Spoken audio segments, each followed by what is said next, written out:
everybody, Chicken Wings here. A lot of you are wondering why there's no certain intro for this special interview. Basically, what this is it's the interview video itself is up, so I'm basically waiting for Lil Kuriboh to finish up his intro video that he's making for this interview exclusively, and it's gonna take some time on his end because he's really busy. But when he does send me the intro, I will take the interview down and I will redo the first part of it with the intro and so forth. But aside from that, before we get into the interview, I just want to say that when I was first talking to Lil Kuriboh, he was a completely normal person, and I was very surprised about this. Because you would think he would be the type of person to be really shy away from most people because the whole fan base and all that stuff. But once I got to know Lil Kuriboh a little bit more, he became just like any ordinary person. He loves video games, some good movies, mostly based off of sci-fi type stuff like Star Trek, Battlestar Galactica, Star Wars, and the list can go on, but it was really a huge honor to interview this one individual, and he does not need no introduction at all because he is truly one of the most well-professional people I have ever talked with. So without further ado, here's Lil Kuriboh's interview special. So thanks again and kudos to Lil Kuriboh. Joining us on a very special TAC interviews today is, I don't even think I should really say who he makes, but he is indeed the godfather of the Abridged community, the one, the only, Little Kuriboh. Oh my... Are you telling the big Mr. Chicken Wings Master Sir?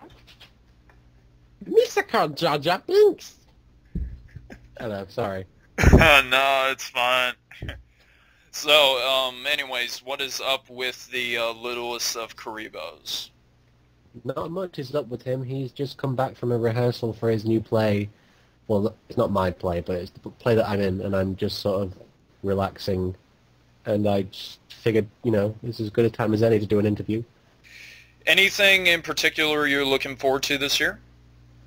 I'm looking forward to the Star Trek film, because I've always been a huge Star Trek fan.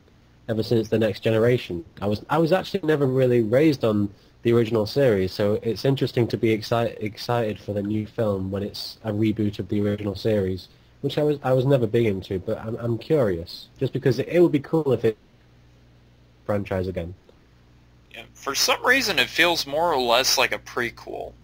Yeah, I suppose, because I mean we never really got to see how James T. Kirk became captain, so it's interesting. Let's see, to get the evening started off, just tell everybody a little bit about yourself. Not much to tell, really. I'm married. I'm British. I make Yu-Gi-Oh! The Abridged series, as you probably know.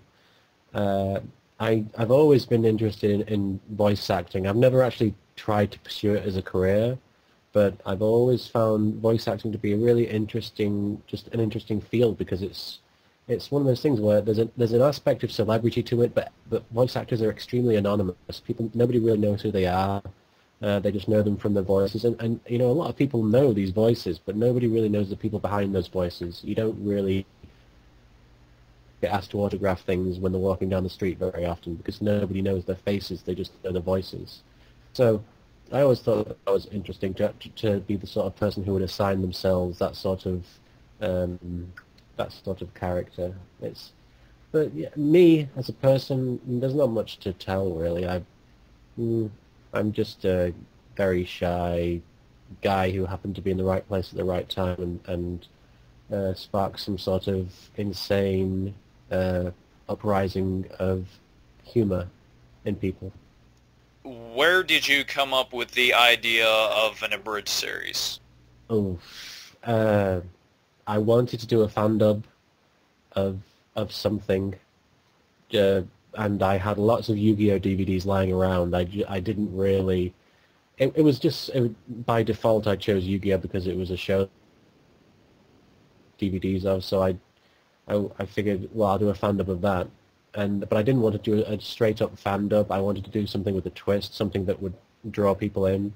I mean, because I think, I mean, there's no offense intended to fan dubs. I think fan dubs are extremely cool, but I think they're a little redundant in the sense that a lot of the shows have been dubbed already, and so the only people who would really watch them are people who aren't happy with the dub, and they've seen the dub and they want an alternative, or they just want to see what other people are capable of doing. But I wanted to do something that would draw people in and people who might never have considered watching the show before.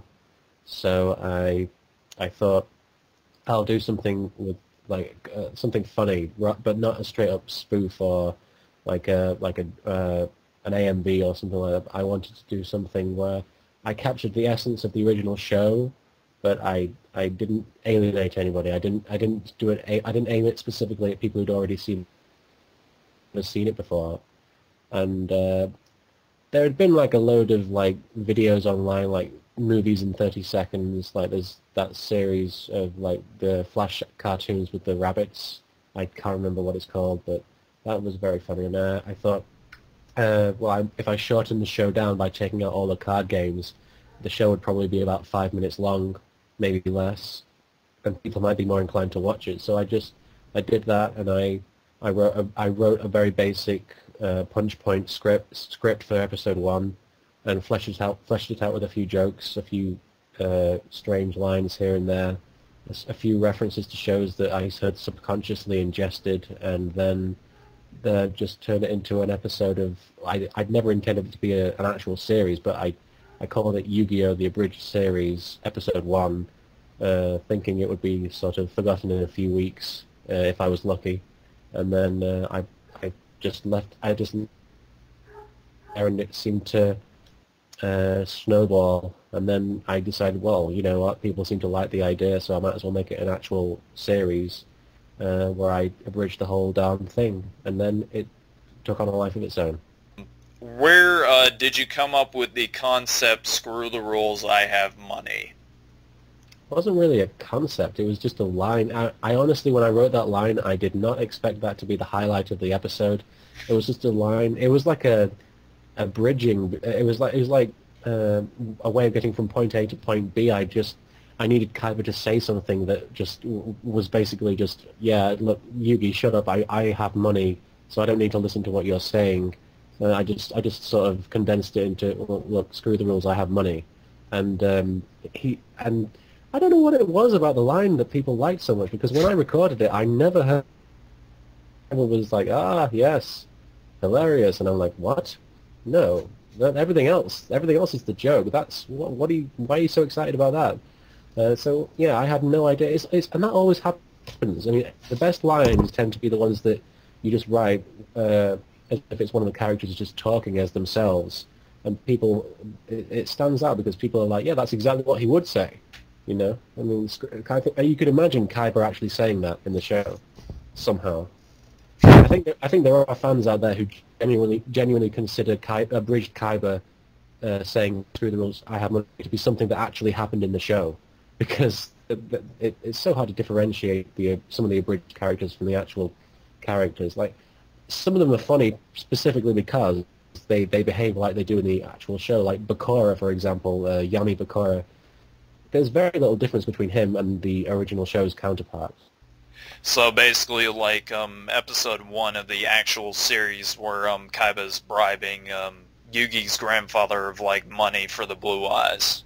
Yes. Where do you get most of your jokes from for your Bird series?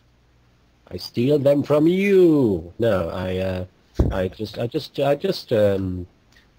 various places. Usually, I try to write just generally from what comes from inside me, but obviously I will pilfer from various sources. Like, I won't pretend that I've never stolen somebody else's jokes. I mean stolen in a pretty a broad sense, because I mean the whole idea is that I'm stealing from somebody else. I mean, it's not my show, really. It's Yu-Gi-Oh! It's somebody else's idea that I'm making fun of. But, like, I mean, like, for example, in episode 1, I completely didn't realize that